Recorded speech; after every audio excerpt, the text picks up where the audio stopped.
Sometimes the strongest people are the ones who keep going when they have every reason to quit. Sometimes courage looks like a quiet woman standing in a doorway, refusing to let pain steal her dignity.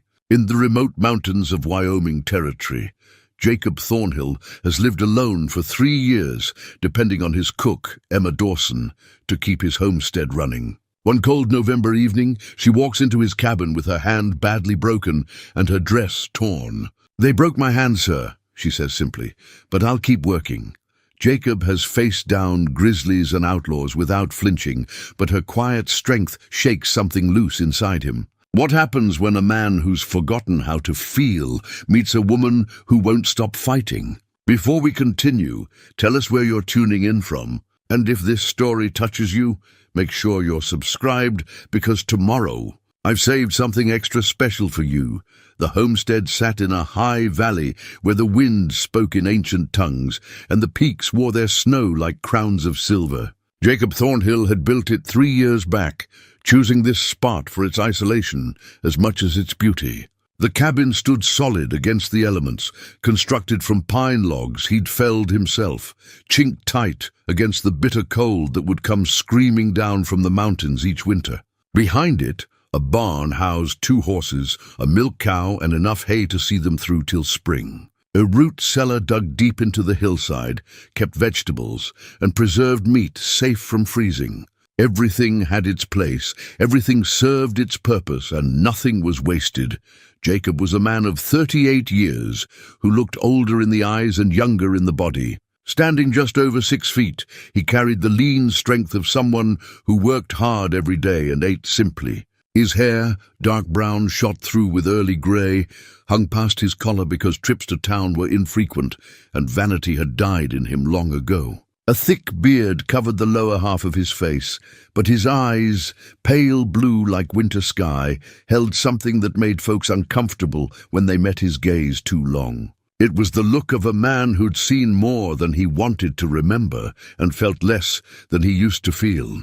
He rose each morning before dawn, built the fire and checked the animals. The routine never varied because routine was what kept a man sane when he lived alone with his thoughts. Or at least, that's what he'd believed until Emma Dawson arrived 3 years ago, answering the advertisement he'd posted in the territorial newspaper. Cook needed for remote homestead. Must be hardy, reliable and comfortable with solitude. Emma had stepped off the supply wagon on a September afternoon, carrying one worn carpet bag and wearing a dress that had seen better days, but was clean and carefully mended. She was perhaps 30 years old, though her face held a timeless quality that made exact age difficult to guess. Tall for a woman, maybe 5.5 feet. With dark hair she wore in a simple bun and grey eyes that seemed to see through pretense to the truth underneath. She'd looked at the cabin, at the mountains rising behind it, at Jacob himself, and simply nodded.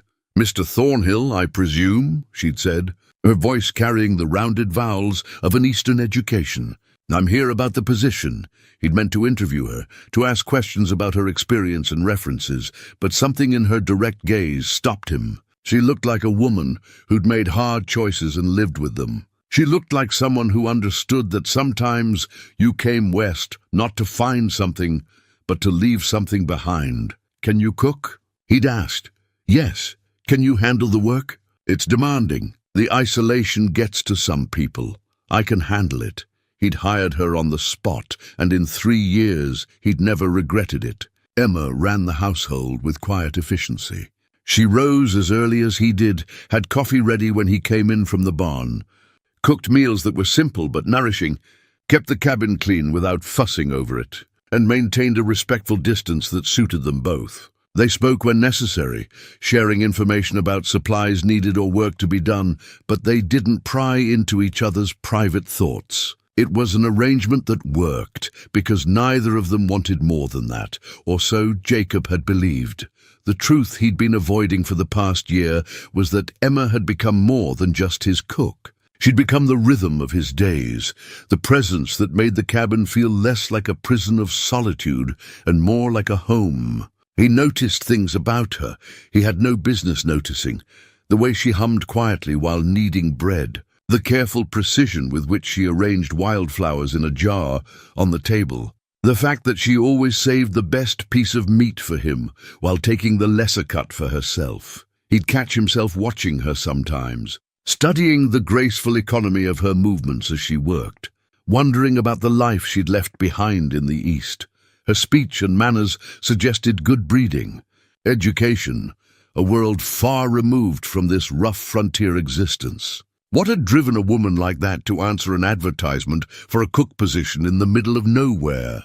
What was she running from, or what had she lost? But he never asked, because asking would invite questions in return, and Jacob had built walls around his past that he had no intention of breaching. Some things were better left buried. In the pocket of his vest, he carried a gold watch that had belonged to his father. It was the only thing of value he owned, and he never opened it anymore. The inscription inside read, "To Thomas Thornhill, from your loving wife, 1845. His father had given it to him on his deathbed, and Jacob had carried it through everything that came after, his marriage, his daughter's birth, the fever that took them both, the long journey west to escape the ghosts that haunted him in Missouri. The watch no longer kept time. He'd let it wind down 2 years ago and never wound it again. Time was something he preferred not to measure too closely anymore. The homestead sat 15 miles from the nearest town, a ramshackle collection of buildings called Timber Creek that served the scattered ranches and mining operations in the territory. Once a month, Jacob made the journey to trade furs and buy supplies, and Emma would give him a carefully written list of necessities. Sometimes she'd ride along, sitting beside him on the wagon seat in companionable silence. But mostly she stayed at the homestead, preferring her solitude to the curious stares and whispered questions of the townspeople. Doc Harlan, the town's physician, was one of the few people Jacob considered something close to a friend. A man in his 60s, with kind eyes and steady hands. He'd come west after his wife died, seeking purpose in a place that needed doctors more than it needed questions about the past. He understood Jacob's need for privacy and respected it. Sheriff Bill Crenshaw was another decent man in a territory where decency was sometimes in short supply. A former cavalry officer, he'd taken the sheriff's position 5 years back and brought a measure of law to a region that had survived mostly on rough justice and the threat of the rope. He and Jacob had an understanding. Jacob stayed out of trouble, and the sheriff didn't trouble him with unnecessary visits. The nearest neighbors were the Garrett Ranch, 12 miles to the east in the lower valley. Carl Garrett ran cattle and employed a rough crew of men who came into town every Saturday to drink and cause the kind of trouble that kept Sheriff Crenshaw busy. Jacob avoided them when possible, and they returned the favor. Their worlds didn't need to intersect, but the territory was changing. More settlers arriving every year, more law, more civilization creeping into the wild spaces. Jacob wasn't sure how he felt about that. Part of him, the part that had fled Missouri, wanted things to stay unchanged, wanted the mountains to remain a fortress against the world. But another part, a part he'd thought long dead, sometimes wondered what it might be like to be part of something again, to belong to a community, to let people in. Emma seemed to bring that wondering to the surface more often lately. The way she'd smile when he brought in fresh trout from the stream, the quiet satisfaction in her voice when she remarked on a job well done, the comfortable silence they shared over supper, these small things had begun to matter to him in ways that frightened him a little. He was a man who'd lost everything once. The thought of opening himself to that kind of loss again felt like standing at the edge of a cliff, knowing one step would send him falling into darkness. So he maintained the distance, kept the walls intact, told himself this arrangement was exactly what he needed, and nothing more. On that cold November evening, when Emma walked through the door with her hand broken and her quiet declaration of determination, everything Jacob had built to protect himself would begin to crumble. But he didn't know that yet. In that moment before she arrived, he was simply a man checking his traps in the fading light, thinking about nothing more than whether they'd need more firewood for the coming storm. unaware that the storm already heading his way had nothing to do with weather and everything to do with the human hearts. Stubborn refusal to stay closed forever. Jacob was skinning a rabbit when he heard the cabin door open. The light was fading fast, that peculiar purple twilight that came to the mountains in late autumn, and he'd been working quickly to finish before full dark. He had 3 good rabbits from the day's trapline, enough for several meals, and his hands moved with the practiced efficiency of a man who'd done this work 1,000 times. The door shouldn't have opened. Emma always waited until he came in to start supper preparations. She had her routines just as he had his, and they rarely varied. The sound of that door, out of sequence with their usual rhythm, sent an immediate tension up his spine. He wiped his hands on a rag and stood, turning toward the cabin. Emma stood in the doorway, backlit by the lamplight from inside, and even from 30 feet away he could see something was wrong. The way she held herself, the careful stillness of her posture, the fact that she'd come outside without a shawl despite the cold, all of it spoke of distress. Jacob crossed the distance in long strides, his heart beginning to pound in a way it hadn't in years. As he drew closer, the lamplight from the cabin fell across her face, and what he saw stopped him cold. Her left cheek was swelling, the skin already darkening with the promise of a spectacular bruise. Her lip was split, a thin line of dried blood tracking down to her chin. Her hair had come loose from its usual careful bun, hanging in disarray around her shoulders. But it was her left hand that drew his eye and held it. She cradled it against her chest, and even in the dim light, he could see the unnatural angle of her fingers, the swelling that made her knuckles disappear into puffy flesh. Her dress, the simple grey cotton she wore for daily work, was torn at the shoulder. Dirt streaked the fabric, and there were what looked like boot prints on the skirt. Emma, her name came out rougher than he intended. Halfway between a question and something closer to anguish, she met his eyes, and in hers he saw pain, yes, but also something else, a fierce determination that bordered on defiance. When she spoke, her voice was steady, calm, as though she were reporting on the weather rather than her own brutalization.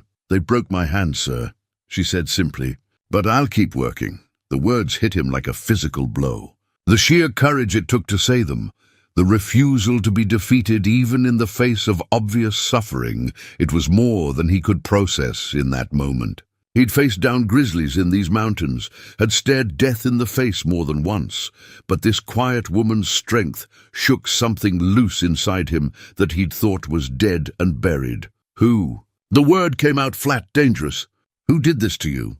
"It doesn't matter right now. I need to—" "It matters." He stepped closer, forcing himself to gentle his tone, even as rage built in his chest like a coming storm. "Emma, please. Who did this?" She closed her eyes briefly, and when she opened them again, he saw the first crack in her composure. 3 men from the Garrett Ranch. "I was at the creek, filling the water buckets. They came upon me. She stopped, drew a breath. "They said things. Wanted things. I refused." Jacob's hands clenched into fists at his sides. The Garrett Ranch. Carl Garrett's men. He should have known. Should have anticipated. Those men came into Timber Creek every Saturday and caused trouble, pushed boundaries, thought themselves above consequence because their boss had money and influence. Did they? He couldn't finish the question, couldn't force the words past the tightness in his throat. "No." Emma's voice was firm. "I fought. I've always been strong, Mr. Thornhill, stronger than I look. I got away, but not before one of them, the big one with the scar on his face. He grabbed my hand and twisted until I heard it break." He laughed while he did it. The image rose unbidden in Jacob's mind, and with it came a fury so pure and cold it felt like ice in his veins. He wanted to saddle his horse right now, ride to the Garrett Ranch, and make those men understand what it meant to hurt someone under his protection. Wanted it with a violence that frightened him, because he'd worked so hard to bury that part of himself. "How long ago?" he asked. 2 hours, perhaps. I walked back. It's only 2 miles from the creek. 2 miles. She'd walked 2 miles with a broken hand, battered and traumatized, and the first thing she'd said to him was that she'd keep working. What kind of woman did that? What kind of strength did that require? We need to get you to Doc Harlan, Jacob said, already moving toward the barn. I'll hitch the wagon. No, Emma's voice stopped him. It's nearly dark. The trail is dangerous at night. We'll go in the morning. Emma, your hand will be just as broken in the morning as it is now. I've already splinted it as best I could. She held up her left hand, and he saw she'd wrapped it in strips of cloth torn from what looked like a spare apron, fashioning a crude but effective splint. I'm not trying to be difficult, Mr. Thornhill. I'm being practical. A nighttime journey helps no one if the wagon goes off the trail. She was right, and he hated that she was right. The trail to Timber Creek was treacherous in daylight, deadly in the dark. But every protective instinct he possessed screamed at him to do something, to fix this, to make it better somehow. All right, he said finally. But you're not working. You're going to sit down, and I'm going to bring you something for the pain, and we're going to clean those cuts properly. For a moment he thought she'd argue, but then she nodded. Thank you. They went inside together, and Jacob eased her into the chair by the fire. The cabin felt different somehow, as though what had happened to her had violated this space too, stolen some of its safety. He built up the fire while she sat in silence, then heated water and found clean cloths. He had whiskey in the cupboard, kept for medicinal purposes, and he poured her a generous measure. She drank it without complaint, though he saw her wince at the burn. Then he knelt in front of her and began the careful work of cleaning the blood from her face. She held very still while he worked, but he could feel the tremors running through her, the aftermath of shock and adrenaline beginning to set in. His hands were as gentle as he could make them, dabbing at the split lip, wiping away the blood and dirt. This close, he could smell the fierce sweat on her, mixed with the copper tang of blood and the clean scent of the soap she always used. I'm sorry, she whispered suddenly. I should have been more careful.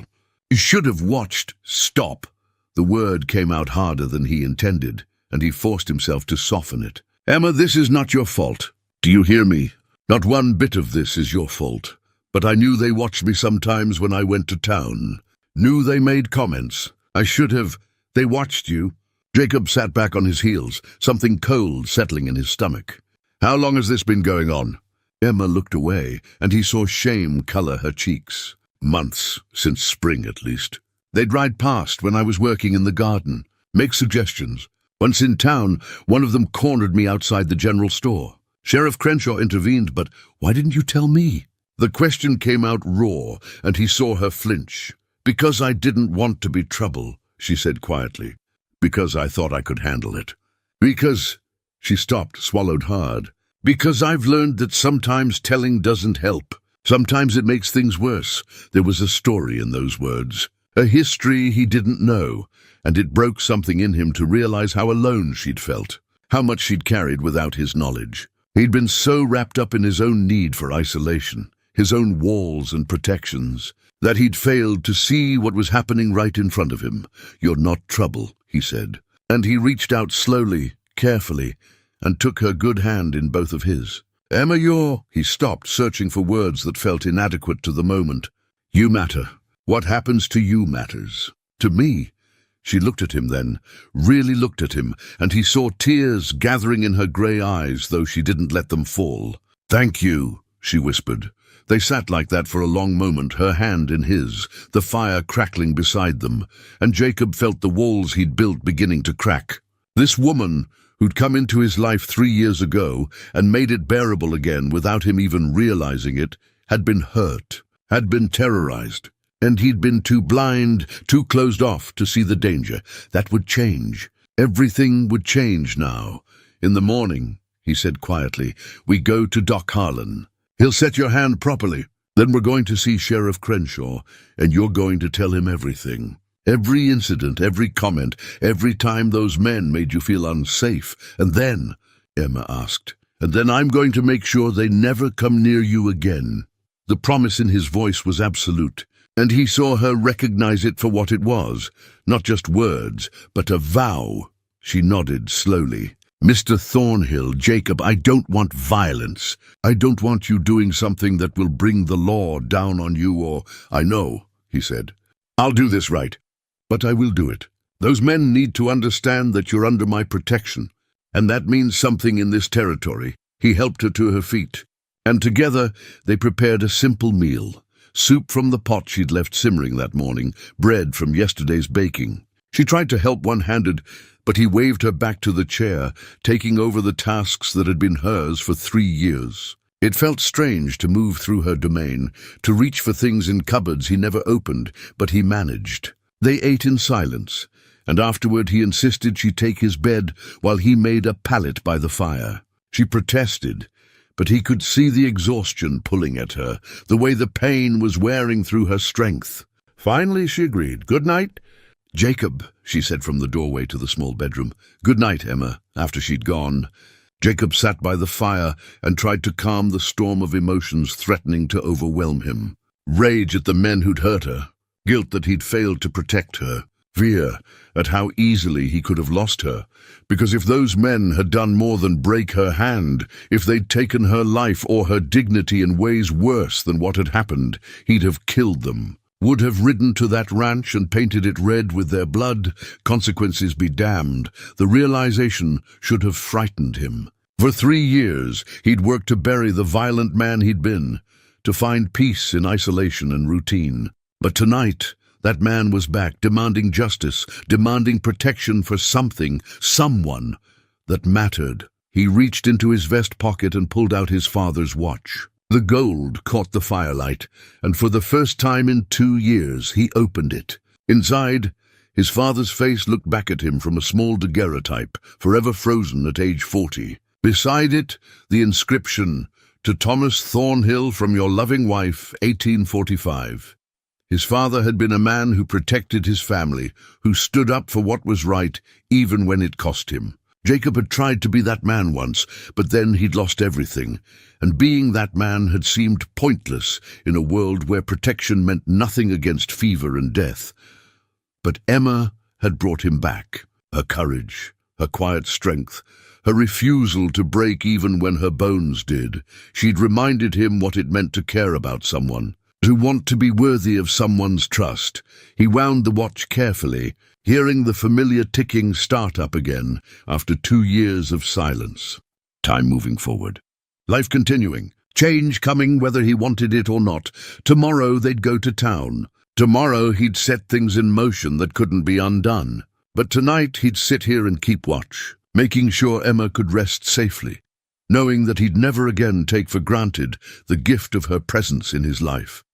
The fire burned low, and Jacob Thornhill sat in the darkness, listening to the watch tick and the mountains whisper outside, and felt the ice around his heart begin. Finally, to Thor, dawn came cold and clear, the kind of morning where every breath crystallized in the air, and the mountains stood sharp against a sky so blue it hurt to look at. Jacob had been awake for hours, stoking the fire and watching the door to the bedroom, listening for any sound that might indicate Emma needed help. When she finally emerged, he was startled by the extent of the bruising. In the harsh morning light, her face showed the full impact of yesterday's violence. Her cheek had turned deep purple, the swelling making one eye nearly shut. Her lip looked worse than it had the night before, crusted with dried blood where the split had reopened during the night. But she was dressed, her hair carefully pinned back, despite having only one working hand, and she moved toward the stove with clear intent. "No," Jacob said, intercepting her. "You sit. I'll handle breakfast. Mr. Thornhill, I'm perfectly capable." "I know you are." He guided her gently but firmly to the chair. "But you're going to let me do this anyway." For a moment their eyes met, and he saw her wrestling with pride and practicality. Pride lost. She sat. Jacob had never been much of a cook, but he knew the basics. He made coffee strong enough to strip paint, fried bacon and eggs, sliced bread. The movements felt awkward, and he caught himself reaching for things in the wrong places, forgetting where Emma kept the salt or the butter. She watched him from the chair, and once or twice he thought he saw the ghost of a smile on her battered face. They ate in silence, but it was a different silence than they'd shared before, more weighted somehow, more aware. Jacob found himself hyper-conscious of every move she made, the careful way she held her cup with her good hand, the small grimace when she tried to open her mouth wide enough to take a bite, the exhaustion that seemed to settle around her like a cloak despite the night's rest. After breakfast, he hitched the wagon while Emma gathered a shawl and her good bonnet. The ride to Timber Creek took 2 hours over rough trail, and Jacob drove carefully, avoiding the worst of the ruts that would jostle her injured hand. She sat beside him on the bench, not speaking, her eyes on the passing landscape. Halfway there, she broke the silence. "I need to tell you something about those men.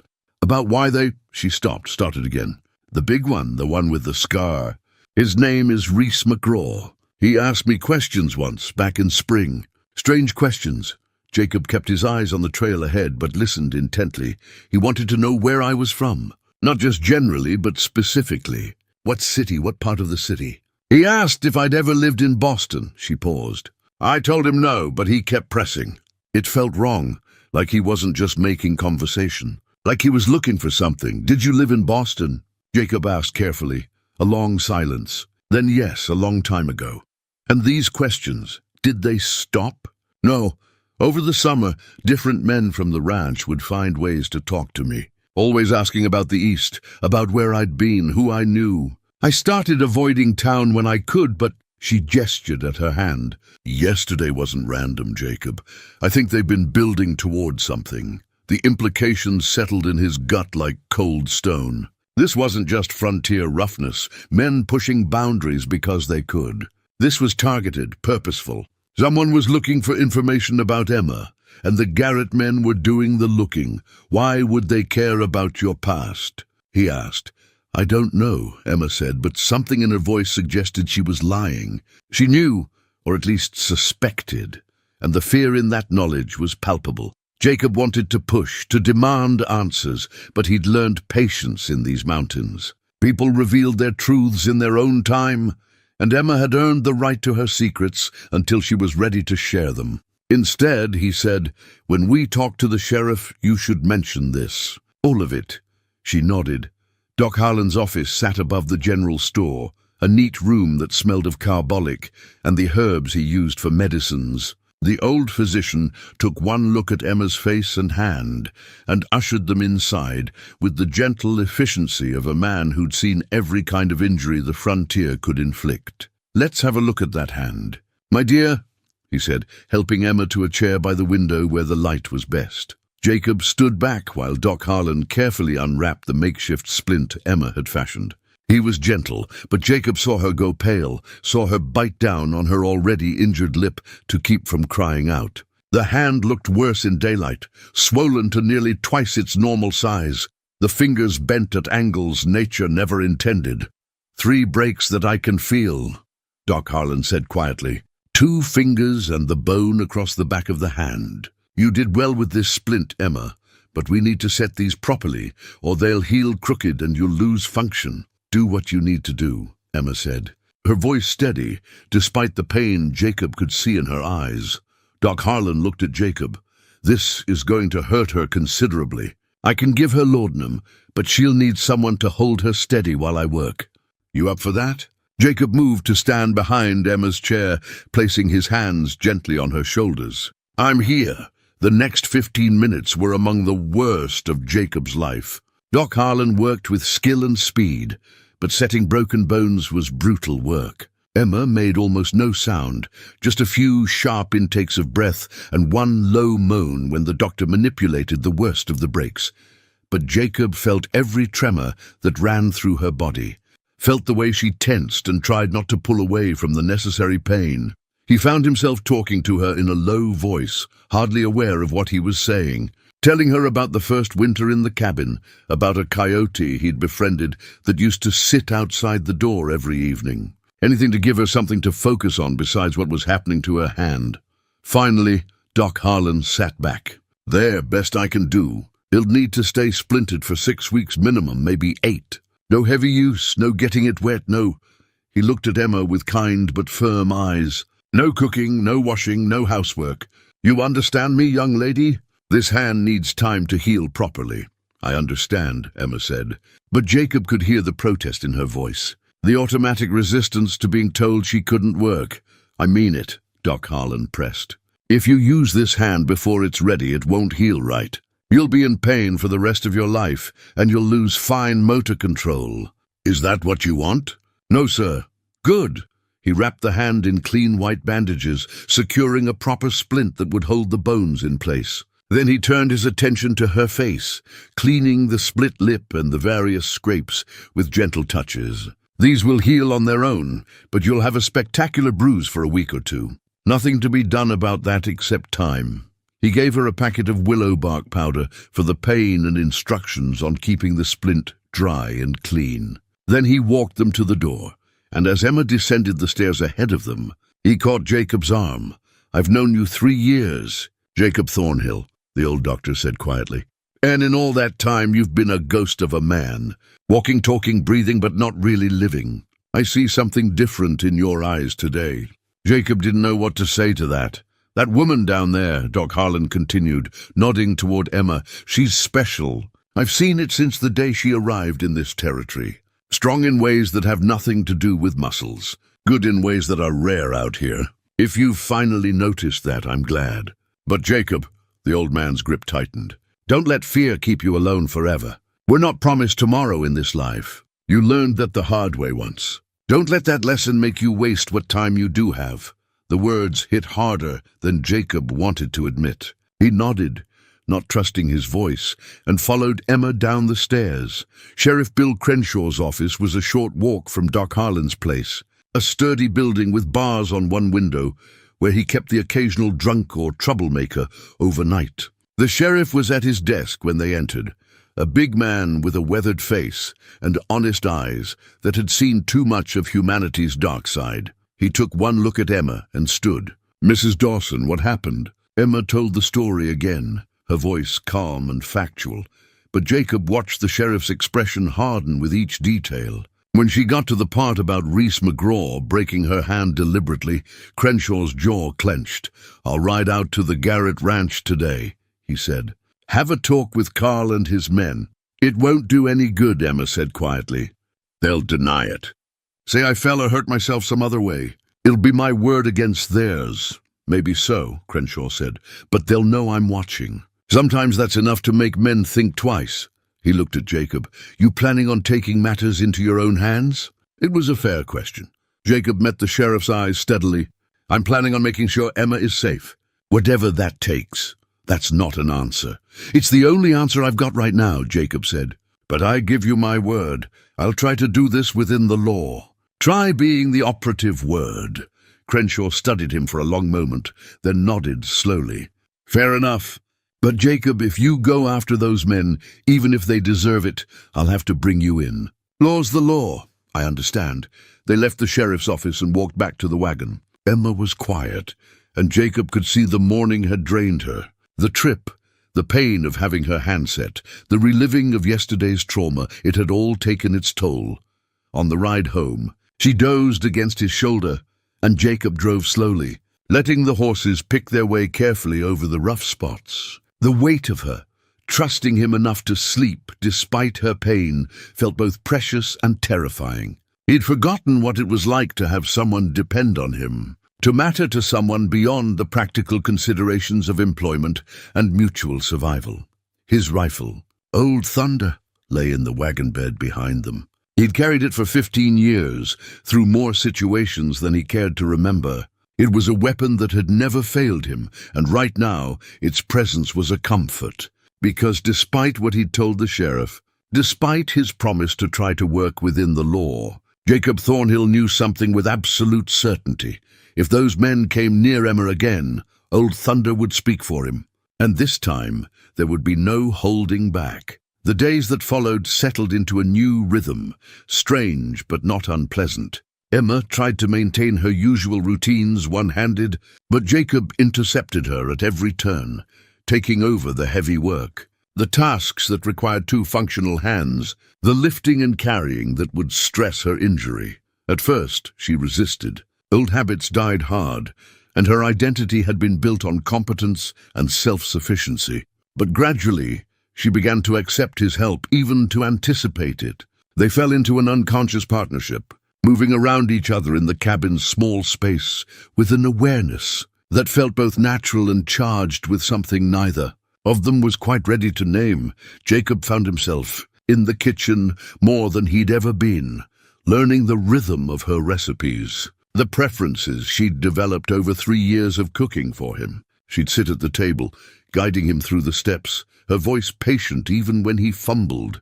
"Not so much salt," she'd say, watching him prepare a stew. "And the meat needs to brown first, before you add the liquid." "I thought you just threw it all in a pot," Jacob admitted, stirring awkwardly. "That's why your cooking tastes like boot leather," Emma said. And there was the ghost of a smile on her face, the first real smile since the attack. The sound of her gentle teasing unlocked something in him. He found himself wanting to make her smile more, to see that lightness return to her eyes. So he deliberately made mistakes, played up his incompetence more than was strictly honest, just to hear her laugh and correct him.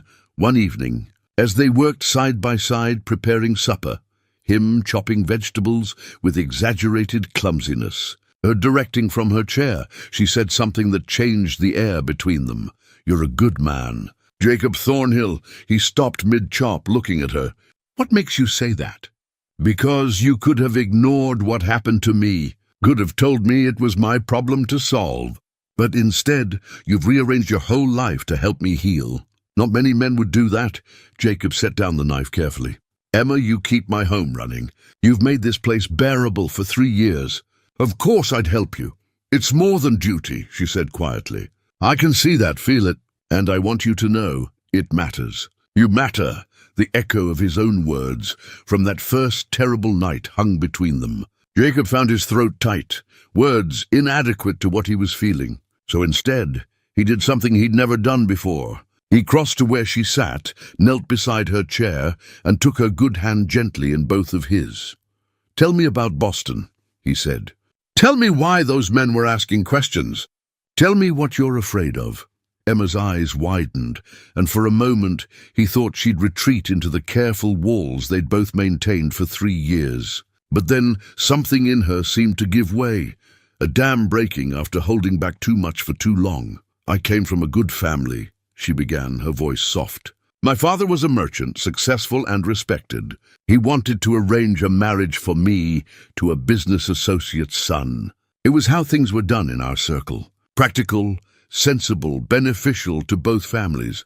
She paused, and Jacob waited, his thumb unconsciously stroking the back of her hand. "The man was 20 years older than me. He had a wife who died. Some said from an accident, others whispered different stories. He had money, position, all the things my father valued. But when I met him, I saw something in his eyes that terrified me.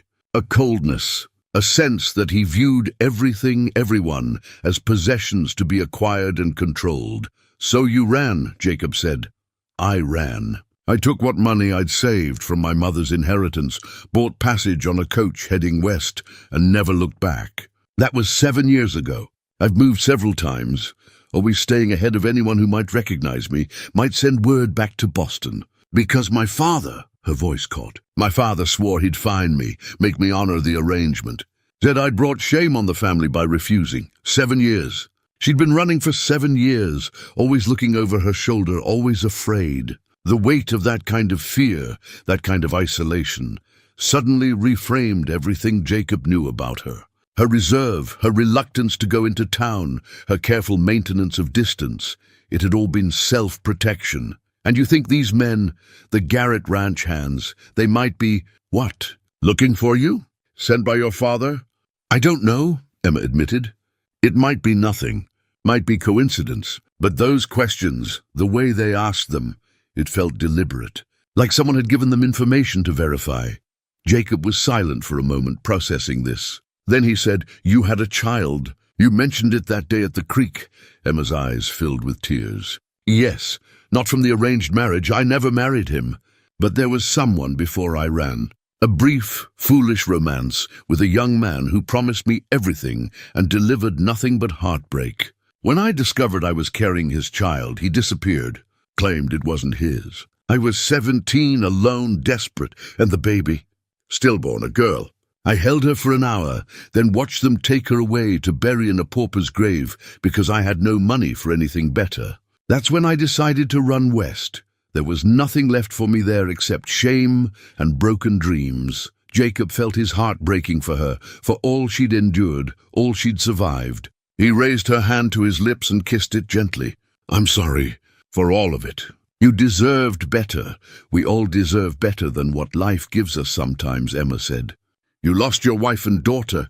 I know that. I see it in your eyes sometimes, the grief that never quite leaves. It was his turn to share, and fair turnabout. Margaret and Sarah. My wife was 26, my daughter was 4.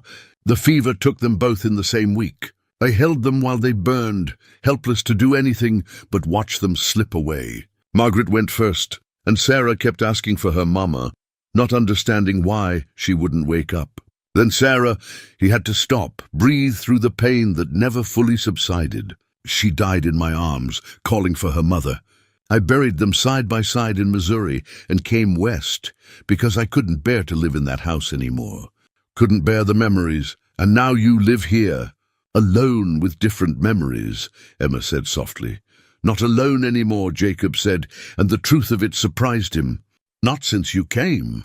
They sat in silence for a long moment, hands clasped, two broken people finding unexpected comfort in shared honesty. Outside, the wind picked up, making the cabin walls creak. But inside there was warmth, light, and the beginning of something neither of them had expected to find again. Jacob, Emma said finally, if those men come back, if my past catches up with me, I don't want you caught in the crossfire. You've already lost so much. So have you, Jacob replied. And I'm not letting you face it alone. Whatever comes, we'll face it together. That's not negotiable. She smiled at that.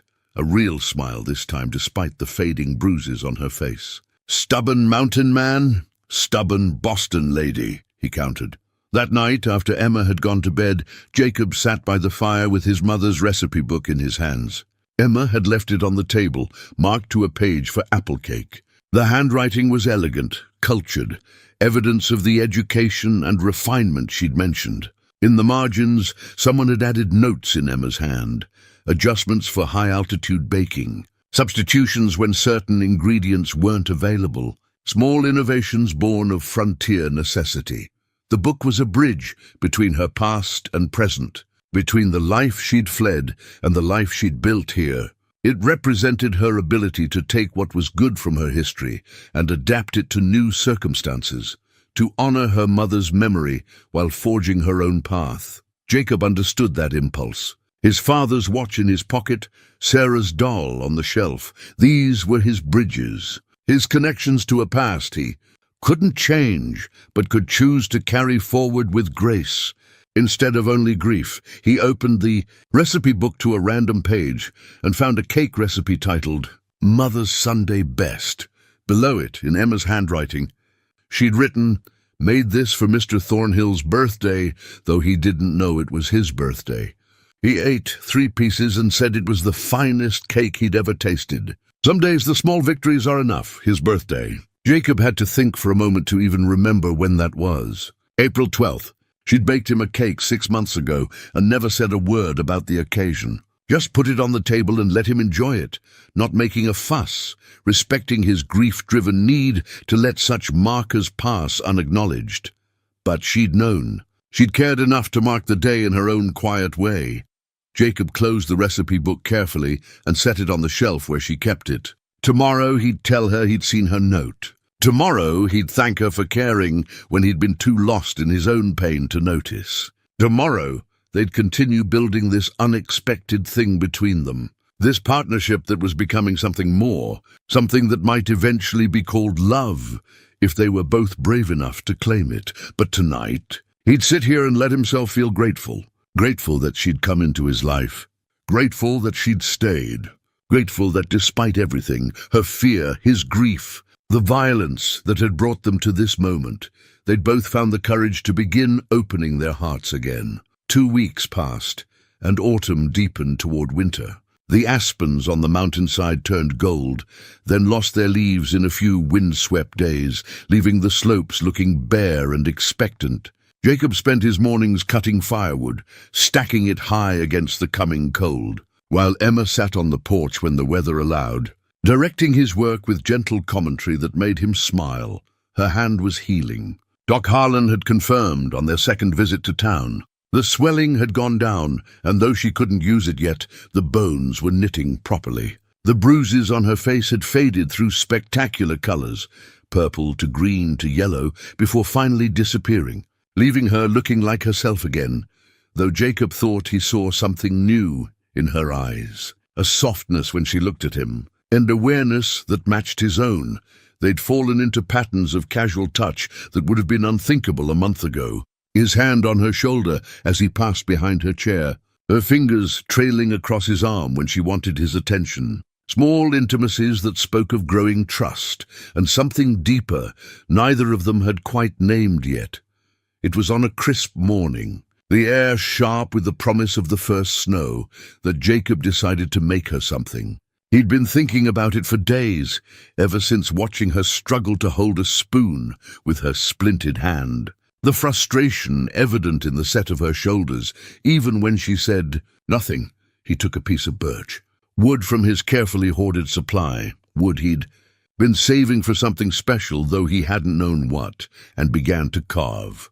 His hands remembered the skill from childhood, when his father had taught him to shape wood with patience and care. The knife moved surely, peeling away thin curls of pale wood, revealing the form hidden inside.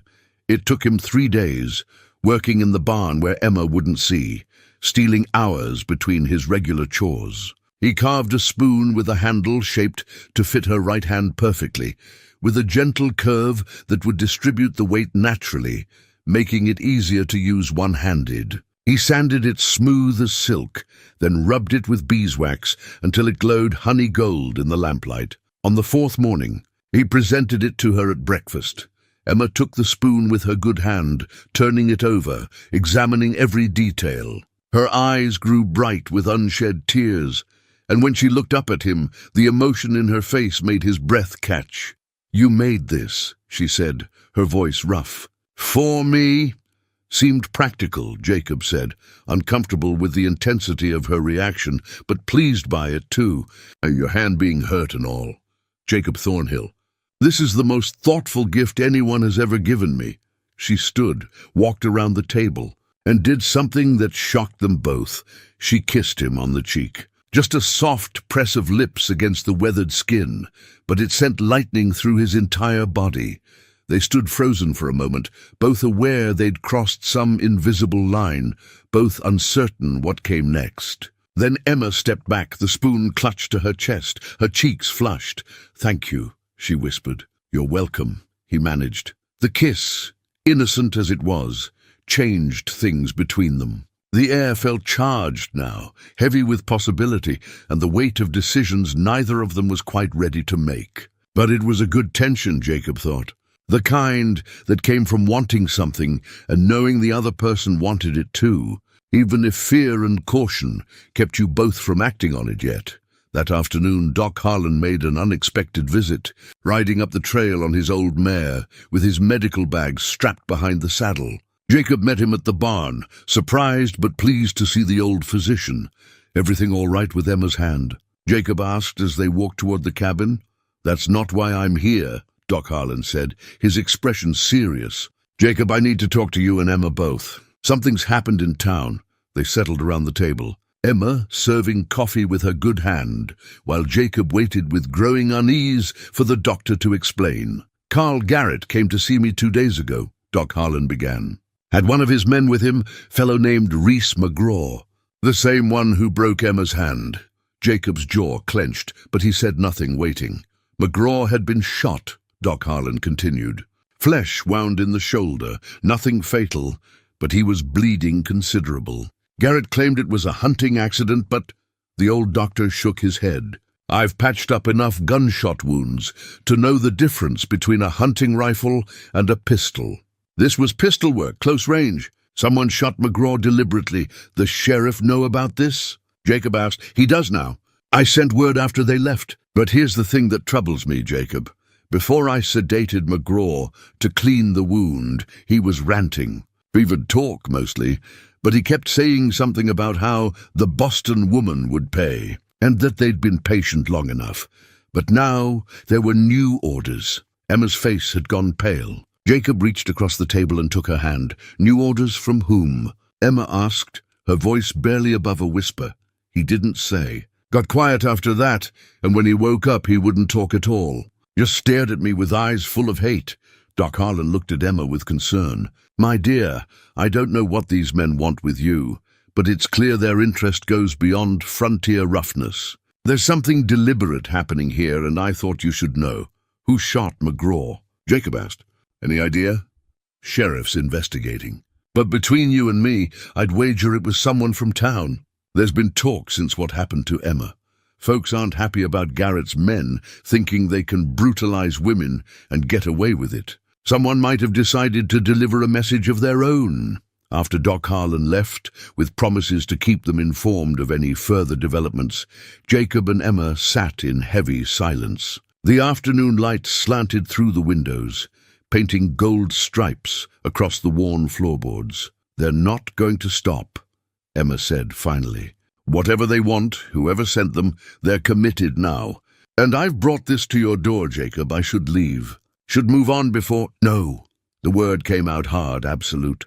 Jacob stood and crossed to where she sat, kneeling beside her chair, just as he had that first terrible night. Emma, we've had this conversation. You're not leaving. You're not running anymore. But you could be hurt, killed, all because of me, because of choices I made years ago. Choices? Jacob took both her hands in his, careful of the splintered one. You chose to escape an unwanted marriage. You chose to build a life on your own terms. You chose honesty over comfort and freedom over security. Those aren't crimes, Emma. Those are the decisions of a brave woman. They don't feel brave, she whispered. They feel like mistakes that keep catching up with me. Then we'll face them. Together. He reached into his vest pocket and pulled out his father's watch, opening it to show her the inscription and the daguerreotype. This was my father's. He gave it to me before he died, and I carried it through everything. My marriage, Sarah's birth, the fever that took them. For 2 years after I came here, I let it wind down.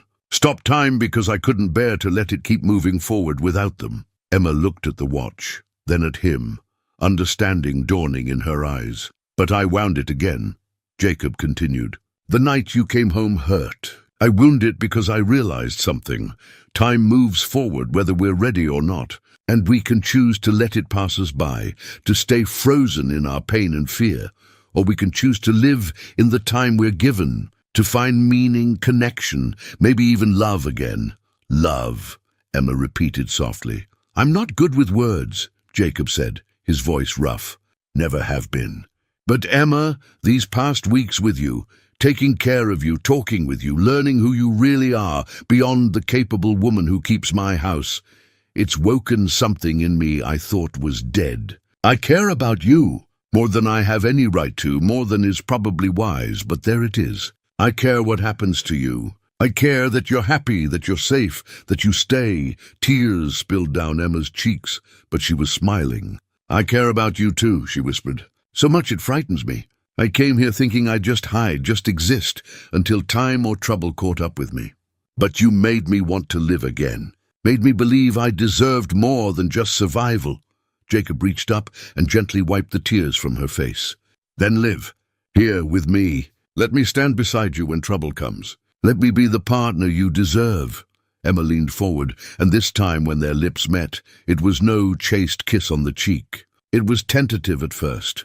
Testing, tasting, two people who'd been alone too long, suddenly finding connection in the simplest and most profound way. Then it deepened, became something more urgent, more honest. 3 years of careful distance collapsing into desperate closeness.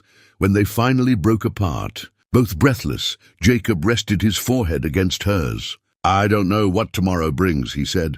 Don't know what these men want or how we'll stop them. But I know I want to face it with you. Together, Emma agreed. That night they talked until the fire burned low, sharing stories they'd kept locked away. Jacob told her about Sarah's favorite doll, about the way she'd laugh when he'd chase her around the yard, about Margaret's patience with his rough ways and her ability to find joy in simple things. Emma told him about her mother's kindness, about the books she'd loved as a girl, about the dreams she'd had before circumstances forced her to set them aside. They spoke of the future too, carefully testing the boundaries of what might be possible. A partnership that was more than employer and employee. A life built on honesty and mutual respect. Maybe eventually something that looked like family. "I never thought I'd want this again," Jacob admitted as the night deepened. "After losing Margaret and Sarah, I was convinced that loving people only meant losing them, that the pain wasn't worth the joy. And now?" Emma asked. "Now I think maybe the joy is what makes us human. That loving despite the risk of loss is the bravest thing we can do." He took her hand. "You showed me that, Emma. Your courage, your refusal to let pain break you. You reminded me what it means to keep living even when life has been hard." Emma squeezed his hand. "We'll teach each other," she said. "How to be brave, how to trust, how to build something good from broken pieces." Outside, the wind picked up, rattling the windows and moaning through the eaves. The first snow of the season was coming. Jacob could feel it in the air. Winter would be here soon, bringing its own challenges and hardships. But inside the cabin, there was warmth and light, and the beginning of something that felt like hope. Tomorrow, they'd prepare for whatever was coming. Tonight, they'd simply be two people who'd found each other in the wilderness, who'd chosen connection over isolation, who'd decided that love, even with all its risks and complications, was worth reaching for again. 3 days after the first snow, a supply rider brought mail to the homestead, an unusual occurrence since Jacob rarely received correspondence. The young man, a fellow named Tommy who worked for the postal office in Timber Creek, looked nervous as he handed over a single envelope. "This came on yesterday's coach," Tommy said, his eyes darting between Jacob and Emma. "Sheriff Crenshaw said to bring it out personal-like, not wait for your monthly supply run. Said it was important." The envelope was heavy paper, expensive, with Emma's name written in an elegant hand. No return address, but the postmark was from Denver, dated 2 weeks prior. Emma's face went white as she took it, and Jacob saw her hands trembling. After Tommy left, declining their offer of coffee in his haste to get back to town before dark, Emma stood staring at the envelope as though it might contain a snake. "You want me to open it?" Jacob asked gently. Emma shook her head. "No, I need to do this." She broke the seal with her good hand and unfolded the single sheet of paper inside. As she read, Jacob watched her face cycle through shock, fear, and finally something that looked like weary resignation. "It's from a federal marshal," she said quietly. "A man named William Garrett. He says—" Her voice broke, and she had to clear her throat before continuing. "He says he's been protecting me for 2 years, ever since I testified in a federal case against Vincent Carmichael." Jacob took the letter she handed him, reading quickly. The marshal's words were formal but clear. Emma had witnessed a murder in Boston 4 years ago. She'd seen Vincent Carmichael kill a business rival in what was staged to look like a robbery. Initially too frightened to come forward, she'd eventually contacted the federal authorities and agreed to testify in exchange for protection and a new identity. The trial had concluded 6 months ago with Carmichael's conviction on multiple charges, including murder, fraud, and racketeering. He'd been sentenced to 20 years in federal prison, but 3 weeks ago he'd been released on a legal technicality, a procedural error that invalidated the conviction. Within days of his release, the marshal's letter continued. Carmichael began liquidating assets and calling in favors from his extensive network. "We have credible intelligence that he's hired men to locate you, Miss Dawson, and we believe he intends not simply to silence you, but to make an example of you, to demonstrate what happens to those who testify against him. You are in grave danger. I urge you to leave your current location immediately and contact me at the address below for relocation to a safer territory." Jacob set the letter down carefully, his mind reeling. This changed everything. Emma hadn't been running from an arranged marriage, or rather, that had been only part of the truth. She'd been running from a murderer, a man powerful enough to beat a federal conviction, a man with resources to track her across the country. "You testified against a killer," Jacob said slowly. "You put him in prison, and now he's free, and he's coming for you." Emma nodded, tears streaming down her face. "I didn't tell you because I was ashamed. Because I thought if you knew the truth, that I'd been that foolish, that blind about who Carmichael really was, you'd see me differently. See me as weak or stupid or—" "Stop!" Jacob crossed to her, taking her face gently in his hands. "Emma, you saw a murder and had the courage to testify. Do you understand how rare that is? How many people would have stayed silent out of fear? You did the right thing, the brave thing, and now you're being punished for it. That's not weakness. That's not foolishness. That's—" He had to stop, his throat tight with emotion. "That's heroism." "It doesn't feel heroic," Emma whispered. "It feels like I've condemned us both." "No," Jacob said firmly. "Carmichael condemned himself when he chose to kill. You just made sure he faced consequences. And if he's coming for you now, he'll have to go through me first." Emma pulled back, looking at him with anguish. "Jacob, you don't understand what kind of man he is. He has money, connections, people who'll do anything he asks. The men from the Garrett Ranch, they're probably just the first wave, testing your defenses, gathering information. When Carmichael himself comes, or sends his real professionals, then we'll be ready," Jacob interrupted. But even as he said it, doubt crept in. He'd faced dangers in his time, hostile tribes, wild animals, desperate men. But this was different. This was organized, methodical, backed by resources he couldn't match. How did you defend against someone who could buy an army? The answer came to him slowly, a memory from his army days surfacing. You didn't fight a larger force head-on. You used terrain, preparation, and the element of surprise. You made them come to you on your ground, where you held the advantage. "We need help," Emma said, as though reading his thoughts. "We need the law, The law couldn't keep Carmichael in prison," Jacob reminded her gently. "A technicality set him free. What makes you think the law can protect you now? Then what do we do?"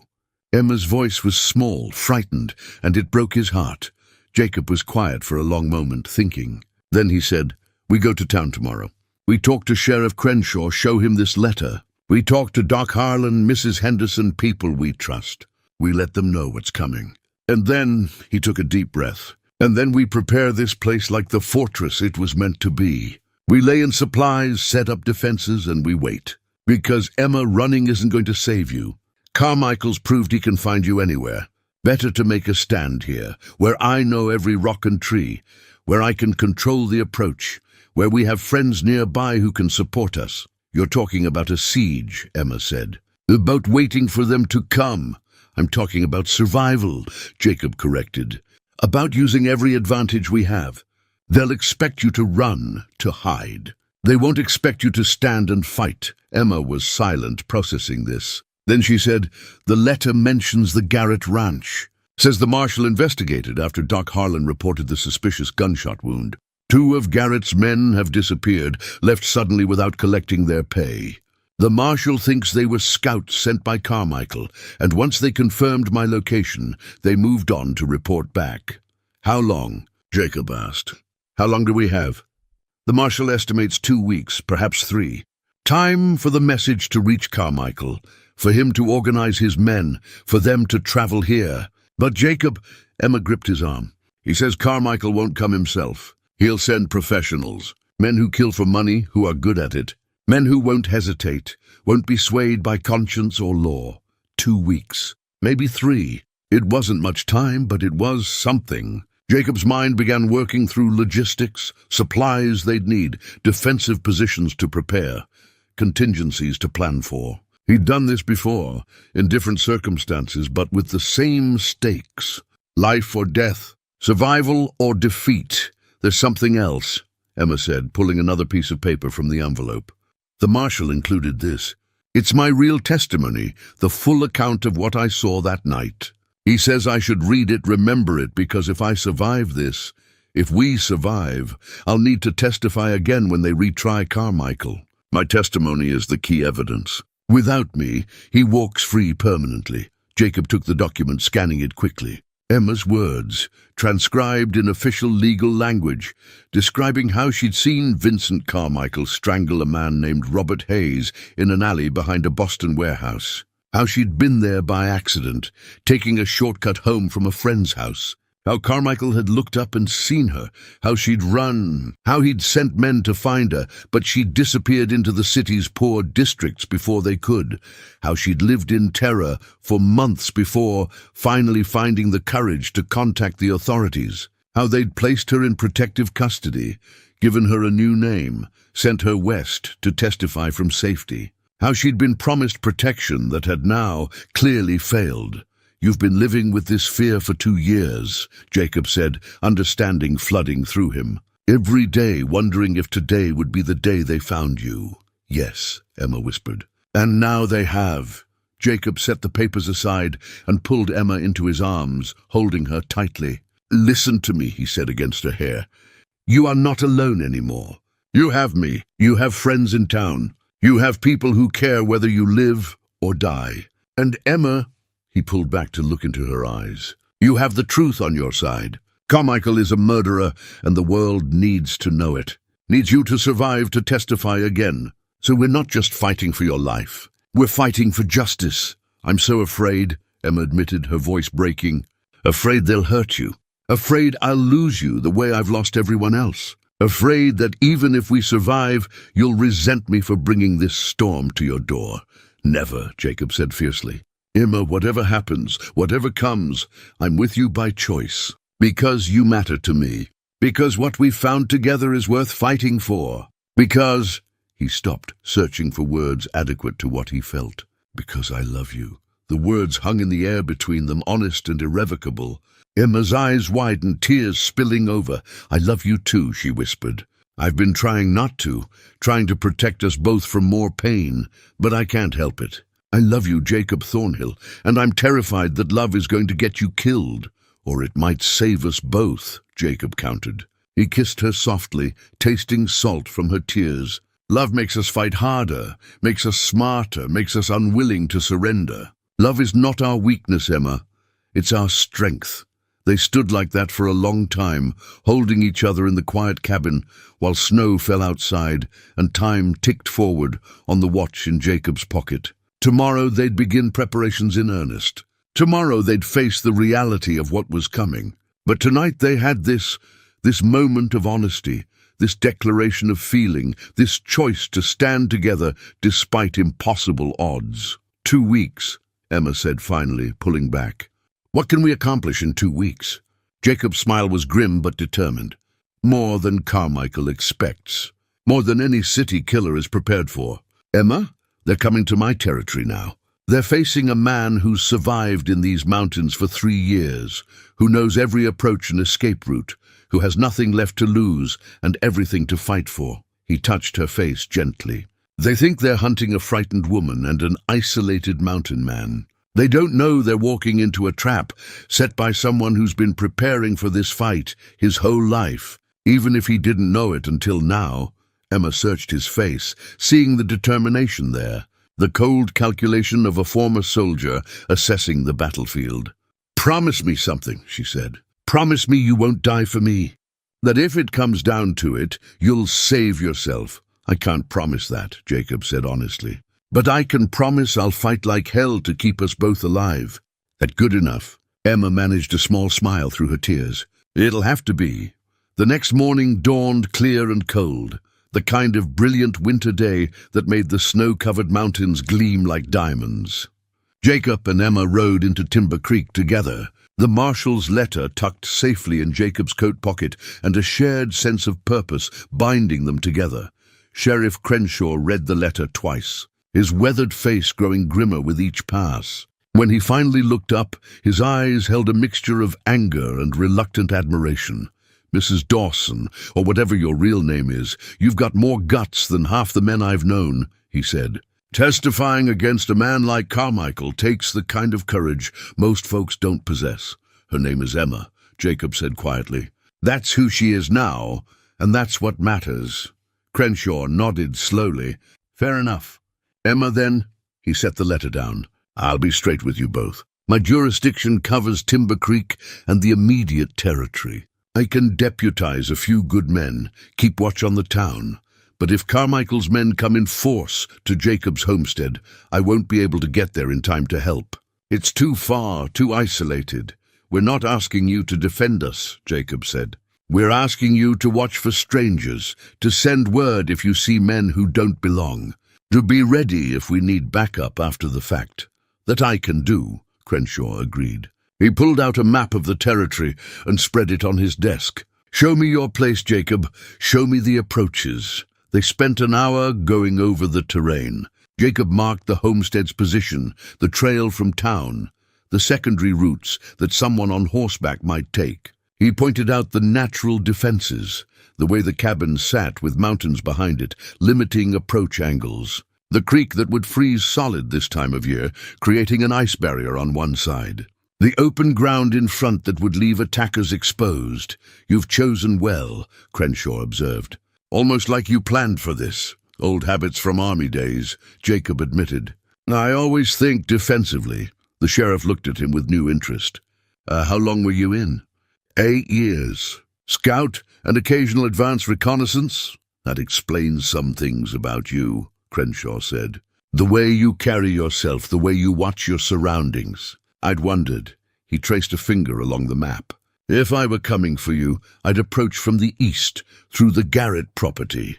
It's the longest route, but provides the most cover until the final approach. That's what I'd do too, Jacob agreed. Which is why I'll be watching that direction most carefully. After leaving the sheriff's office, they visited Doc Harlan.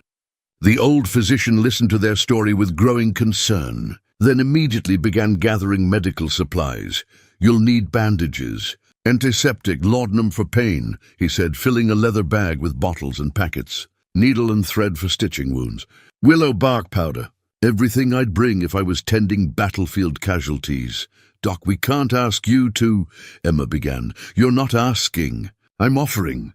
Doc Harlan's eyes were fierce. Emma, you did the right thing testifying. The world needs more people willing to stand up to men like Carmichael, not fewer.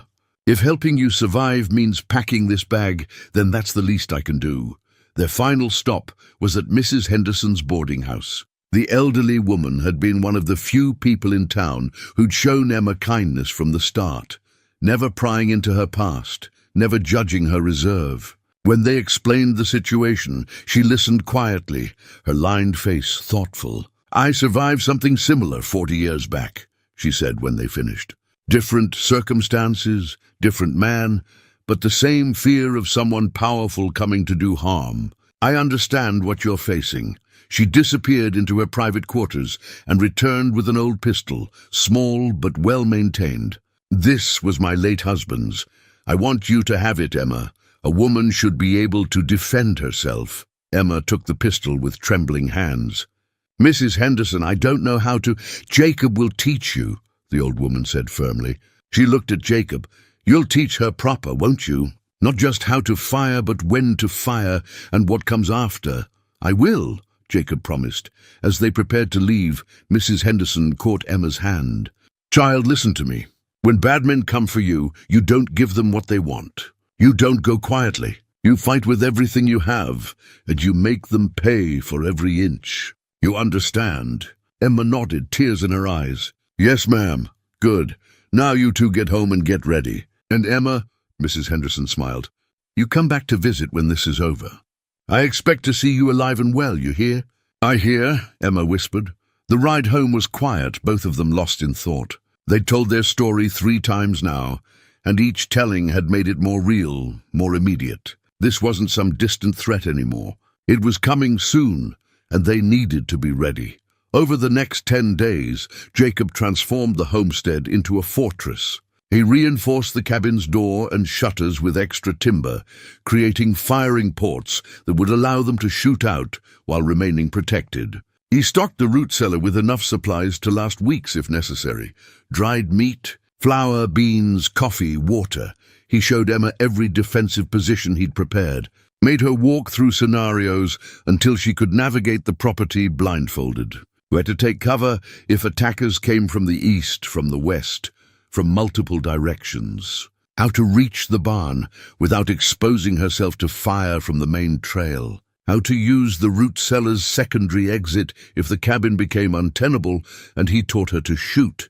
They started with the small pistol Mrs. Henderson had given her, working on grip and stance and breathing. Emma proved a quick study, her natural precision serving her well. After 3 days, she could hit a target at 15 feet with reasonable accuracy. After a week, she rarely missed. "You're a natural," Jacob observed, watching her reload smoothly, her healed hand now strong enough to help with the mechanics of firing. "I'm motivated," Emma replied. "When the alternative is death or worse, you learn quickly." He taught her to use his rifle too, Old Thunder, the weapon that had saved his life more than once. It had more kick than the pistol, bruised her shoulder the first few times she fired it. But she persisted until she could handle it competently. "I never wanted to be someone who solved problems with violence," Emma said one evening as they cleaned the weapons together by lamplight. "I always believed in reason, in law, in civilized solutions." "So did I," Jacob said. "But Emma, sometimes civilized solutions fail. Sometimes the only thing standing between innocent people and evil is someone willing to fight. That doesn't make us bad people. It makes us realistic ones." Emma nodded slowly. "I keep thinking about that night in Boston, watching Carmichael kill Robert Hayes. I was so frightened, so convinced I'd be next if he caught me. But looking back now, I realize something. I was also angry. Angry that he thought he could take a life so casually. Angry that his money and power let him believe he was above consequences. That anger is what finally pushed me to testify." "Good," Jacob said. "Hold on to that anger. Let it make you strong when fear tries to make you weak." Doc Harlan visited twice during those 10 days, bringing more supplies and checking on their preparations. On his second visit, he pulled Jacob aside while Emma was in the barn. "Son, I've been thinking about what you're facing," the old physician said. "And I want you to have this." He pulled out a small derringer, the kind gamblers and fancy women carried for close-quarters defense. "It's not much, but if someone gets past your rifle and pistol, this gives you one more chance." Jacob took the weapon, checking it automatically. "Loaded both barrels." "Thank you, Doc. Jacob, I've lived a long time. Seen a lot of good people die because they weren't ruthless enough when they needed to be." Doc Harlan's eyes were serious. "If it comes down to it, if it's Emma's life or showing mercy to men who've come to kill her, you don't hesitate. You understand me?" "I understand," Jacob said quietly. Sheriff Crenshaw sent word on the 12th day. 3 strangers had arrived in Timber Creek the night before, asking questions about homesteads in the area, about a woman matching Emma's description. They were well-dressed, well-armed, and carried themselves like professionals. When the sheriff had tried to question them, they'd shown papers identifying them as private investigators working a missing persons case. "Legal, if barely. They're scouting," Jacob said, reading the sheriff's hastily written note. "Confirming Emma's location, assessing the situation. The real attack will come after they report back." "How long?" Emma asked, her face pale but composed. "Days, maybe." "A week at most." Jacob looked at her seriously. "Emma, there's still time to run." "To take the marshal's offer, disappear into federal protection?" "No," Emma interrupted firmly. "I'm done running. We stand here, together, or we don't stand at all." Jacob nodded, pride and fear warring in his chest. "Then we finish our preparations." That night, Jacob pulled out his military medal and the papers that came with it. He hadn't looked at them in years, had tried to bury that part of himself along with everything else from his past. But now, spreading them on the table, he found himself remembering the tactics he'd learned, the strategies for asymmetric warfare, the methods for defending against superior numbers. He'd been decorated twice for actions in hostile territory, once for leading wounded men to safety through enemy lines, once for holding a position against overwhelming odds until reinforcements arrived. The army had called him a hero, though he'd never felt like one. He'd just done what needed doing, survived when others hadn't, made hard choices in impossible situations. Now he'd have to do it again. But this time the stakes were even higher. This time he wasn't fighting for abstract concepts like duty or country. He was fighting for Emma, for the life they were building together, for the future they deserved. "Tell me about your time in the army," Emma said, coming to stand beside him. She'd been watching from the doorway, had seen him lost in memory, so Jacob told her. About cold nights on watch, about tracking hostile bands through impossible terrain, about the friends he'd lost and the ones he'd saved, about learning that survival often came down to preparation and will, being ready for the worst and refusing to quit, even when quitting seemed like the only sane option. "You've been preparing for this your whole adult life," Emma observed. "All those skills, all that experience, it's like everything led you here, to this moment." "Maybe," Jacob said. "Or maybe I'm just a stubborn man who's found something worth being stubborn about." Emma smiled and kissed him softly. "I love your stubbornness." "Good, because you're stuck with it." Jacob pulled her close, breathing in the scent of her hair, feeling the solid reality of her in his arms. "Emma, whatever happens in the next few days, whatever we have to do, I want you to know something. These weeks with you, building this, falling in love with you, they've been the happiest of my life since I lost Margaret and Sarah. You gave me back something I thought was gone forever. You gave me the same gift," Emma whispered. "You taught me I could stop running, could trust someone, could build a life instead of just surviving day to day."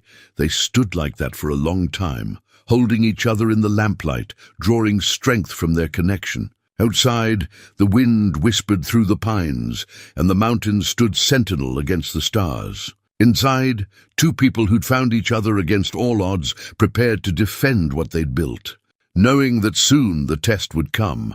On the 14th day after receiving the marshal's letter, Jacob woke just before dawn to a sound that made his blood run cold. Horses, multiple horses moving carefully up the trail toward the homestead. He was out of bed in seconds, rifle in hand, moving to wake Emma. "They're here," he said quietly. "Get dressed, quickly. Stay low and remember everything we practiced." Emma's face was pale but determined. She nodded, reaching for her clothes with steady hands. The siege was about to begin. The first light of dawn revealed 4 riders approaching the homestead at a deliberate pace, spread out in a formation that spoke of military training or professional experience. Jacob watched them from the cabin's reinforced firing port, his rifle steady, his mind cataloguing every detail. 3 men and 1 woman, all well-dressed for the frontier, all carrying themselves with the confidence of people who'd done this before. The lead rider was a tall man in his 40s, with silver threading through dark hair, his expensive coat unable to hide the pistol belt underneath. Behind him rode 2 younger men, hard-faced and alert, their hands resting casually near their weapons. The woman brought up the rear, her riding dress practical but fine, her eyes scanning the homestead with calculating precision. They stopped 50 yards out, well beyond pistol range, but close enough for conversation. The leader raised one hand in a gesture of peace, then called out in a voice that carried clearly in the cold morning air. "Mr. Thornhill, Miss Dawson. My name is Marcus Webb. I represent Mr. Vincent Carmichael of Boston. We're here to discuss a business matter." Jacob said nothing, just kept his rifle trained on Webb's chest. Beside him, Emma had taken position at the second firing port, Mrs. Henderson's pistol gripped in both hands. "We're not looking for trouble," Webb continued when no answer came. "Mr. Carmichael simply wishes to speak with Miss Dawson, to clarify certain misunderstandings regarding her testimony in his recent legal difficulties. He's prepared to offer substantial compensation for her time. Tell Carmichael that Emma Dawson has nothing to say to him," Jacob called back. "And you're trespassing on private property. Turn around and ride back the way you came." Webb smiled, but there was no warmth in it. "I'm afraid that's not acceptable, Mr. Thornhill. Mr. Carmichael has invested considerable resources in locating Miss Dawson, and he won't be denied this conversation. However, he recognizes you've been drawn into this situation through no fault of your own. Leave now with $1,000 for your trouble, and we'll conclude our business with Miss Dawson privately." "She's not going anywhere with you," Jacob said flatly. "Then you're choosing to involve yourself in matters that will end badly for you," Webb replied, his voice hardening. Mr. Thornhill, I know your history. Former Army scout, competent with weapons, clearly a capable man. But you're facing 4 trained professionals backed by unlimited resources. This doesn't have to end in bloodshed. Be reasonable, Emma spoke then, her voice clear and strong despite the tremor Jacob could feel running through her. Mr. Webb, I testified truthfully about what I witnessed. Vincent Carmichael murdered Robert Hayes in cold blood, and I won't recant that testimony no matter what threats or bribes you offer. Leave now, or the law will hear about this attempted intimidation. Webb's expression turned cold. Miss Dawson, the law has proven remarkably flexible where Mr. Carmichael's interests are concerned. As for your testimony, he reached into his coat and pulled out a sheaf of papers. These are the original trial documents. All Mr. Carmichael requires is for you to sign a statement indicating you were mistaken in your identification, that the stress of witnessing violence clouded your judgment. Do this, and he's prepared to offer you $10,000 and safe passage to anywhere in the country. And if I refuse, then Mr. Carmichael will be forced to take steps to ensure you can never testify against him again. Webb's meaning was clear. This is your final opportunity to resolve this peacefully. Emma's not signing anything, Jacob said. And you've got about 10 seconds to turn those horses around before I start shooting, Webb sighed, as though disappointed by their lack of cooperation. Very well. I tried to offer you a civilized solution. He turned in his saddle, gesturing to his companions. Gentlemen, Miss Reeves, you know what to do.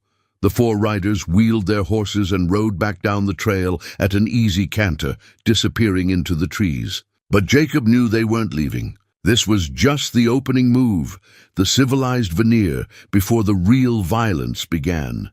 They'll be back, Emma said, lowering her pistol with shaking hands. Within the hour, Jacob agreed. They wanted to see our defenses, see if we'd panic or negotiate. Now they know we're prepared to fight. He moved to the window facing east, scanning the tree line. They'll spread out, try to surround us, cut off any escape routes. Then they'll either try to burn us out or wait for darkness to move in close. Jacob, those papers Webb showed, they looked official. What if Carmichael really can make the law look the other way? Then the law's broken, and we fix what we can fix. Jacob turned to her, his expression serious. Emma, I need you to do something for me. I need you to write down everything. Your testimony, what you saw that night, names and dates and details. If something happens to us, if we don't make it through this, that document needs to survive, needs to reach people who'll use it. You think we're going to die? Emma said quietly. I think we're facing trained killers, backed by a wealthy man who has every reason to want you dead, Jacob replied honestly. But I also think we've got advantages they don't expect. Home ground preparation and the element of surprise. They think they're hunting frightened prey. They don't know they're walking into a trap. Emma nodded slowly, then crossed to him, rising on her toes to kiss him firmly. Then let's spring it. Outside the sun climbed higher, burning off the morning mist and revealing the pristine snow. Somewhere in the trees, 4 killers were preparing their assault. And in the cabin, 2 people who'd found unexpected love in the wilderness, prepared to fight for the right to keep it. The attack came 2 hours later, just as Jacob predicted. The woman, Miss Reeves, appeared first on the eastern approach, moving through the trees with practiced stealth. She was trying to flank the cabin, get to a position where she could provide covering fire for the others.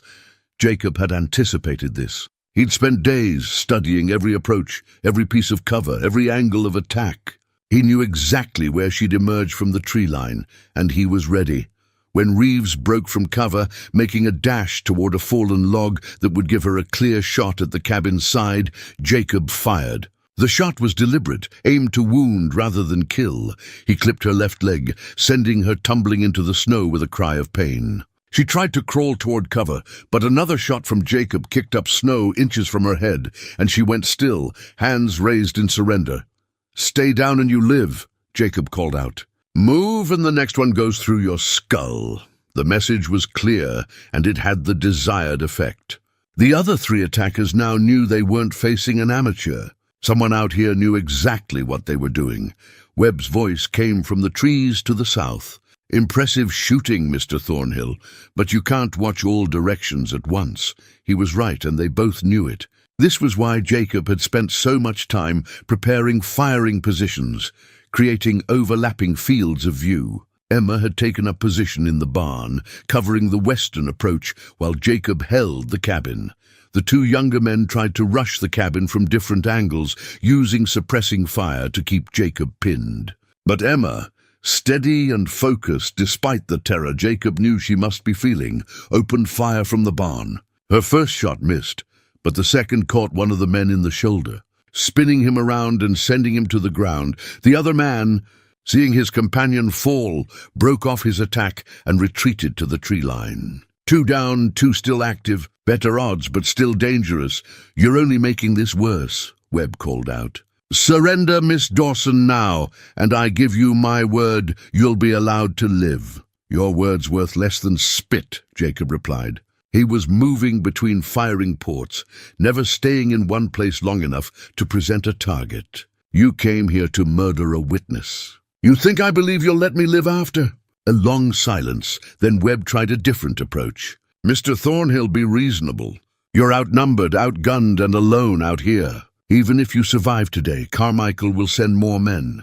And more after that. He has infinite resources and infinite patience. You cannot win this." Jacob didn't answer, but his mind was working furiously. Webb was right about the long term. They couldn't hold out indefinitely against a wealthy man's vengeance. But if they could survive this immediate threat, get testimony and evidence to the federal marshal, force another trial, that might be enough to put Carmichael away permanently, make him too visible and vulnerable to continue his campaign of intimidation. The afternoon wore on in a deadly stalemate. The wounded attackers, Reeves with her leg injury and the young man Emma had shot, lay in the snow, slowly bleeding, slowly weakening. Webb and his remaining companion were pinned down, unable to advance without exposing themselves to fire from both the cabin and barn. Jacob knew Webb was waiting for darkness, when the advantage would shift. In the dark, trained killers could move unseen, could get close enough to set fire to the buildings or breach the defenses. They had perhaps 4 hours until sunset. Then something unexpected happened. The sound of horses coming fast up the trail from town. Multiple riders moving with purpose. Jacob felt his heart leap. Had the sheriff gotten word somehow? Had help arrived? Webb heard it too. Jacob saw him signal his companion, saw them melt back into the trees. Whatever was coming, Webb wanted to see it before committing to action. A dozen riders appeared, led by Sheriff Crenshaw and including Doc Harlan. Several townsmen Jacob recognized, and his breath caught. Marshal William Garrett himself, the federal officer who'd written the warning letter. The marshal rode straight toward where Webb's people lay wounded, his badge visible on his coat. "Marcus Webb," he called out, his voice carrying authority. "You and your associates are under arrest for attempted murder, witness intimidation, and violation of federal law. Come out now with your hands visible, or I'll authorize deadly force." There was a long, tense moment. Then Webb emerged from the trees, hands raised, his companion following. The fight had gone out of them. Facing local law was one thing, but a federal marshal with a dozen armed deputies was another matter entirely. Jacob watched from the cabin as Crenshaw's men disarmed and bound the 4 attackers, as Doc Harlan tended to their wounds. The marshal rode up to the cabin, dismounting and approaching with his hands visible in a gesture of peace. "Mr. Thornhill, Miss Dawson," he called. "It's over. You can come out now. You're safe." Jacob looked at Emma, saw the tears streaming down her face, the relief and disbelief warring in her expression. They'd survived. Against all odds, against professional killers backed by unlimited money, they'd held out long enough for help to arrive. He took her hand, and together they walked out into the fading afternoon light, into a future that suddenly seemed possible again. 3 months later, early spring came to the Wyoming mountains with the gentle insistence of new life.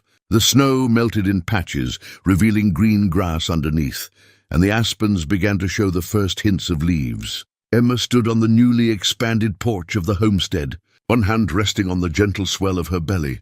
watching Jacob work in what would soon be a proper garden. So much had changed since that terrible afternoon when Webb and his killers had come for her. The marshal had taken them into custody, along with detailed statements from both Emma and Jacob about the attack and Carmichael's campaign of intimidation. The federal case had been reopened, this time with additional charges that made it impossible for Carmichael's lawyers to find technical loopholes. He was back in prison, this time with a sentence that would keep him there for the rest of his natural life. The attackers had talked, as criminals often did when facing lengthy prison terms themselves. They'd given testimony about Carmichael's organization, about other murders and crimes, about a network of corruption that reached higher than anyone had suspected.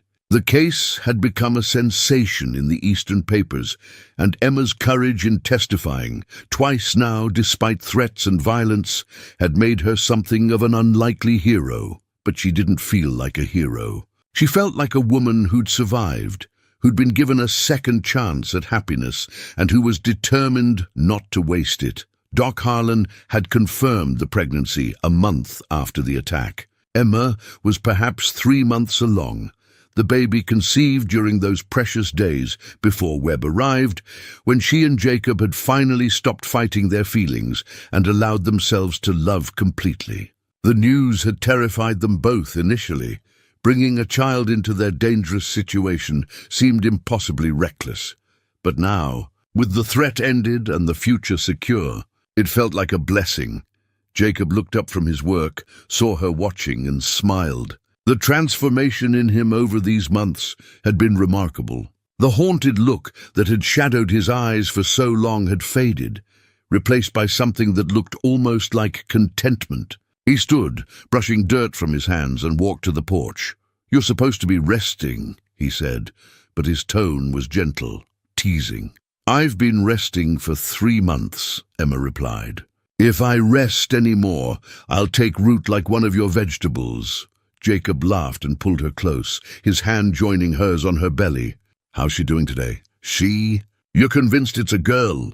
"I am," Jacob said firmly. "And she's going to be just like her mother, stubborn, brave, and beautiful." Emma leaned into him, feeling the solid warmth of him, the safety that still sometimes surprised her with its simple reality. "I was thinking we should name her Sarah if it is a girl, after your daughter." Jacob went very still, and when Emma looked up, she saw tears in his eyes. "Emma, you don't have to—" "I want to," she interrupted gently. "Jacob, Sarah was part of your life, part of who you are. I'm not trying to replace her or Margaret, but I'd like to honor them, to carry their memory forward with us." "If you're comfortable with that, I'd like that," Jacob whispered, his voice rough with emotion. "I'd like that very much." They stood like that for a while, holding each other in the spring sunshine, both marveling at how far they'd come from that cold November evening, when Emma had walked through the door, with her hand broken and her spirit unbowed. The sound of approaching horses drew their attention. Sheriff Crenshaw rode up the trail, accompanied by a wagon driven by Mrs. Henderson. The old woman had become a regular visitor, bringing supplies and gossip from town, treating Emma like the granddaughter she'd never had. "Afternoon, you two," Crenshaw called out, dismounting. "Brought some news from the telegraph office. Thought you'd want to hear it right away." He handed Jacob a telegram, official and brief. Carmichael's appeal had been denied. His sentence was final. The case was closed. "It's over," Emma breathed, reading over Jacob's shoulder.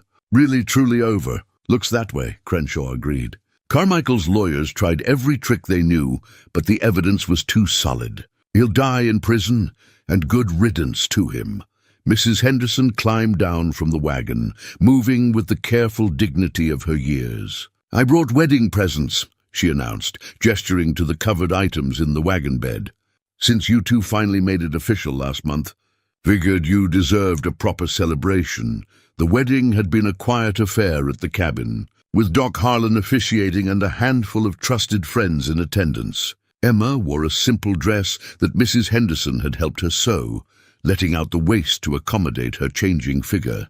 Jacob wore his best shirt and the vest that held his father's watch. They'd exchanged vows on the porch at sunset, promising to love and honor each other for whatever time they were given. It hadn't been fancy or elaborate, but it had been perfect. Everything they needed and nothing they didn't, just like the life they were building together. Over the next hour, they unwrapped Mrs. Henderson's gifts. A cradle that the town carpenter had made, beautifully crafted from pine and sanded smooth as silk.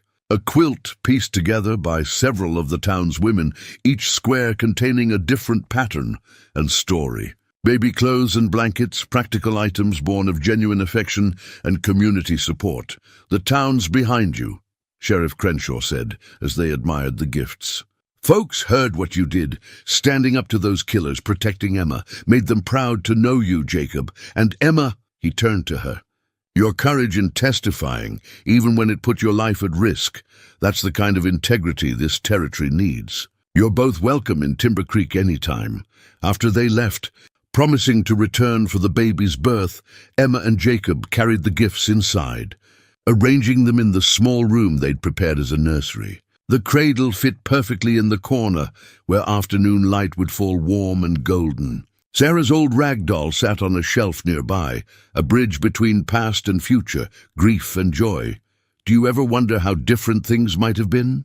Emma asked as they stood looking at the nursery. "If I hadn't come here, if you hadn't taken that advertisement for a cook, if everything hadn't happened exactly as it did." "Every day," Jacob admitted. "And every day I'm grateful it happened exactly this way. Emma, you saved my life. Not from those killers, from myself. From the isolation I'd built around my heart. You reminded me what it means to live, not just survive." "We saved each other," Emma corrected. "You gave me a home when I was running. Gave me safety when I was afraid. Gave me love when I'd stopped believing in it." She took his hand, placed it on her belly. "And now we're giving each other this, a future, a family. A chance to build something good from all the broken pieces." That evening, as the sun set over the mountains in shades of gold and rose, they sat together on the porch. Jacob had carved a new sign for the homestead, Thornhill and Dawson, and it swung gently in the spring breeze. The valley below was coming alive with new growth, and in the distance, they could see the lights of Timber Creek beginning to glow as lamps were lit against the gathering dusk. Emma leaned against Jacob's shoulder, feeling the steady rhythm of his breathing, the solid presence that had become her anchor. In her pocket, she carried her mother's recipe book, its pages worn from use but still legible. Tonight she'd make bread using her mother's recipe, and tomorrow they'd share it with neighbors, continuing the cycle of connection and community that transformed a house into a home. Jacob pulled out his father's watch, opening it to check the time. The mechanism ticked steadily, keeping perfect time now, marking the moments of a life that was moving forward instead of standing still. Inside, he'd added a new photograph, one of Emma on their wedding day, her smile radiant despite the simple setting, her eyes full of love and hope. "Do you remember what you asked me that first night?" Emma said quietly. "When you were cleaning my wounds, and I told you they'd broken my hand, but I'd keep working." "I remember everything about that night," Jacob replied. "You asked what kind of woman refuses to break, even when her bones do," Emma continued. "I thought about that question a lot these past months, and I think I finally have an answer." "What's that?" "The kind of woman who has something worth fighting for. The kind who knows that giving up isn't the same as losing. And that sometimes the bravest thing you can do is just keep standing, keep trying, keep believing that tomorrow might be better than today." She turned to look at him. "You taught me that, Jacob. You showed me what it means to survive the worst and still choose to live fully, to love deeply, to hope courageously." Jacob pulled her closer, pressing a kiss to her temple. "We taught each other," he said. "That's what love does. It makes us braver than we thought we could be, stronger than we knew we were, and more hopeful than circumstances suggest we should be." As darkness fell and the stars emerged one by one above the mountains, they remained on the porch, wrapped in shared warmth and shared dreams. The cabin behind them glowed with lamplight, a beacon in the wilderness. Inside, the cradle waited for new life. The table stood ready for shared meals, The hearth held fire that would keep them warm through whatever winters came. They'd both learned hard lessons about loss, about fear, about the terrible fragility of the things we love. But they'd also learned something more important, that broken things can be mended, that wounded hearts can heal, that courage sometimes looks like a quiet woman refusing to let pain steal her dignity, or a grieving man choosing to love again despite the risk. In the distance, a wolf howled, and Jacob instinctively tightened his arm around Emma, but she didn't flinch. She'd faced worse than wolves and survived. They both had. And whatever challenges lay ahead, the birth of their child, the changing seasons, the inevitable trials that come with building a life, they'd face them the same way. They'd faced everything else together. Sometimes the strongest people are the ones who keep going when they have every reason to quit. Sometimes courage looks like choosing connection over isolation, hope over despair, love over fear. And sometimes the most extraordinary lives are built not in grand gestures or dramatic moments, but in the quiet determination to keep working, keep believing, keep choosing to live fully even when your hands are broken and your heart is scared. This is their story, a story of resilience and redemption, of second chances and hard-won hope. A story that began with violence but ended with grace, that started in fear but finished in love. A story that proves, in the end, that the human spirit is more resilient than we know, and that sometimes the best way to heal a broken hand is to reach for another person's and refuse to let go.